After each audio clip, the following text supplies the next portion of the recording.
श्री शिवाय नमस्तुभ्यं। ओम नमः शिवाय। कर्पूरगौरं करुणावतारं संसारसारं भुजगेन्द्रहारं सदा वसन्तं हृदयारविन्दे भवं भवानी सहितं नमामि। जय हो भोले बाबा की जय। तीसरा अध्याय नक्त व्रत। सनत कुमार भगवान शंकर से बोले, आपने व्रत समुदाय के उद्देश्य बताया, परंतु मेरी जिज्ञासा शांत नहीं हुई। आप सविस्तार पूर्वक इन व्रतों को बताने की कृपा करें। आप खोलकर मुझे समझाएं, जिसे सुनकर मैं कृतकृत हो जाऊं। सनत कुमार की प्रार्थना पर भगवान महादेव बोले, जो भक्त श्रावण मास को नक्त व्रत के कर व्यतीत करता है, वह संपूर्ण वर्ष इस नक्त व्रत का फल भोगता रहता है। दिन की समाप्ति से 3 घड़ी पहले रात्रि भोजन को नक्त व्रत कहते हैं। कहा जाता है, नक्त व्रत भोजन में सूर्यास्त से 3 घंटे पहले के समय को छोड़कर शेष समय लिया जाता है। सूर्यास्त से पहले के 3 घंटों को संध्या काल कहा जाता है। संध्या काल में आहार, मैथुन, निद्रा तथा स्वाध्याय करना वर्जित है। अब मैं तुम्हें गृहस्थ एवं सन्यासी के भेद से नक्त भोजन की 2 प्रकार की व्यवस्था बताता हूँ। ध्यान पूर्वक सुनो। जब सूर्य देव के मंद होने पर अपने शरीर की छाया दुगनी हो जाए, उस समय को सन्यासी को नक्त व्रत भोजन व्रत कहा है। शास्त्रों में गृहस्थ के लिए नक्षत्र के उदय होने पर रात्रि भोजन करने को नक्त भोजन व्रत कहा है। शास्त्रों में सन्यासियों के लिए रात्रि काल में भोजन निषिद्ध हो जाने से दिन के अष्टम भाग में भोजन करना बताया है। गृहस्थी को विधि द्वारा रात्रि में नक्त व्रत का भोजन करना चाहिए। सन्यासी विधवा विदुर को सूर्यास्त से पहले ही भोजन करने का विधान है। पुत्रवान, आश्रयहीन तथा स्त्री विहीन पुत्रवान विदुर को रात्रि में भोजन करना निषिद्ध है। श्रावण मास में नक्त व्रत करने वाले प्राणी उत्तम गति को प्राप्त होते हैं। श्रावण मास के प्रारंभ होने पर प्रतिपदा तिथि में प्रातःकाल मनुष्य यह प्रतिज्ञा करे कि मैं पूरे श्रावण मास में ब्रह्मचर्य का पालन करूंगा तथा प्रतिदिन प्रातः स्नान करूंगा। नक्त व्रत, रात्रि शयन तथा अन्य प्राणियों पर दया भाव रखूंगा। वह यह भी संकल्प करे कि यदि मैं इस व्रत के प्रारंभ होने के बाद इस व्रत की समाप्ति से पूर्व मर जाऊं तो हे भगवान, उस स्थिति में आपके प्रसाद से मेरा व्रत परिपूर्ण हो जाए। नक्त व्रत करता हुआ प्राणी मुझे अति प्रिय हो जाता है। ब्राह्मण द्वारा स्वयं रुद्र का 1 मास तक जो अभिषेक करता है, उस पर मेरी सदैव कृपा दृष्टि रहती है, क्योंकि मुझे जलधारा अति प्रिय है।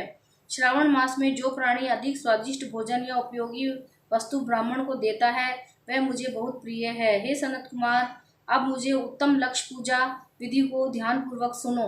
लक्ष्मी की इच्छा प्राप्ति वाले मनुष्य बिल्व पत्रों से, शांति की कामना वाला मनुष्य दुर्वाओं से तथा आयु की इच्छा वाला मनुष्य चंपा के फूलों से भगवान श्री हरि की पूजा अर्चना करे। विद्या की इच्छा रखने वाला व्यक्ति मल्लिका तथा चमेली के फूलों से पूजा अर्चना करे। तुलसी दल से भगवान श्री हरि और मैं स्वयं प्रसन्न होते हुए पुत्र की कामना रखने वाला व्यक्ति कटेरी के फूलों से पूजा अर्चना करे। जिसे बुरे बुरे स्वप्न दिखाई देते हों, वह उनके नाश के लिए उत्तम धान्य से पूजा अर्चना करे। देव के सम्मुख रंग, बलि, पद्म, स्वास्तिक और चक्र आदि बनाकर भगवान विभु की पूजा अर्चना करे।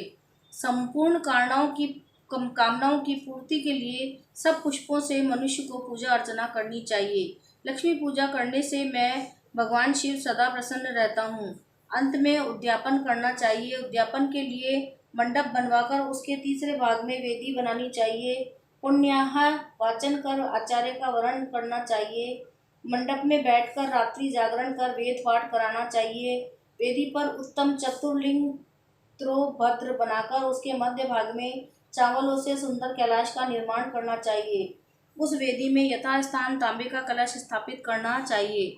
उसमें पंच पल्लव तथा सूक्ष्म वस्त्र रखने चाहिए। उसमें भगवान शंकर की स्वर्ण की मूर्ति को पंचामृत से स्नान कराकर स्थापित कर अर्चना करें। नैवेद्य युक्त धूप, दीप, गीत, वाद्य, नृत्य तथा वेद शास्त्र द्वारा रात में जागरण करना चाहिए तथा प्रातःकाल होने पर स्नान करना चाहिए। पवित्र शास्त्रोक्त विधान से वेदी बनानी चाहिए। तिल, घी, पायस, मूल मंत्र, गायत्री, शिव सहस्त्र नाम से हवन करना चाहिए।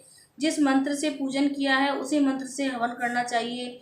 खांड घी चावल से हवन करना चाहिए। हवन समाप्ति पर पूर्ण आहुति देनी चाहिए। प्रातः वस्त्र अलंकार आभूषण से आचार्य को अर्चन करना चाहिए। ब्राह्मणों का पूजन कर उन्हें दक्षिणा देनी चाहिए।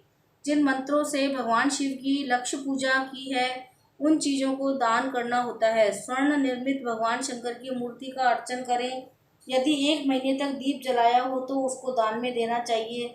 संपूर्ण इच्छाओं की सिद्धि हेतु स्वर्ण की बत्ती, चांदी का निर्मित दीप बनवाकर उसमें गौ का घी भरकर दान करना चाहिए।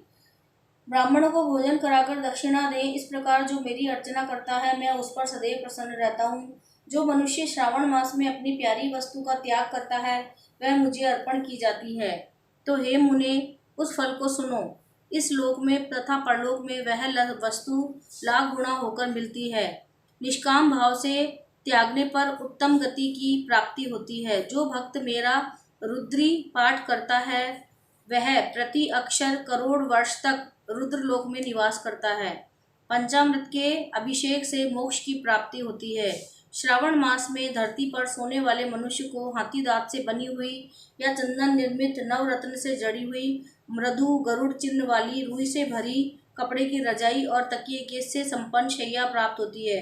वह शैया उसे सुंदर स्त्री अन्य रत्नों से विभूषित मिलती है।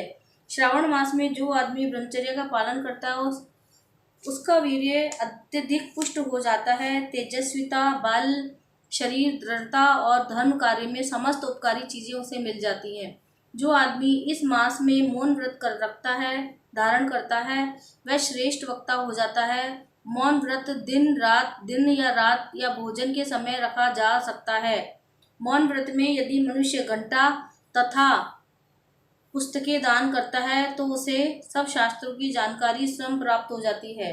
वह मौन व्रत के प्रभाव से बृहस्पति के समान बुद्धि वाला बन जाता है। मौन व्रत करने वाले मनुष्य की किसी से कलह नहीं होती है। श्री कृष्ण गोविंद हरे मुरारी, हे नाथ नारायण वासुदेवा। 3 अध्याय समाप्त।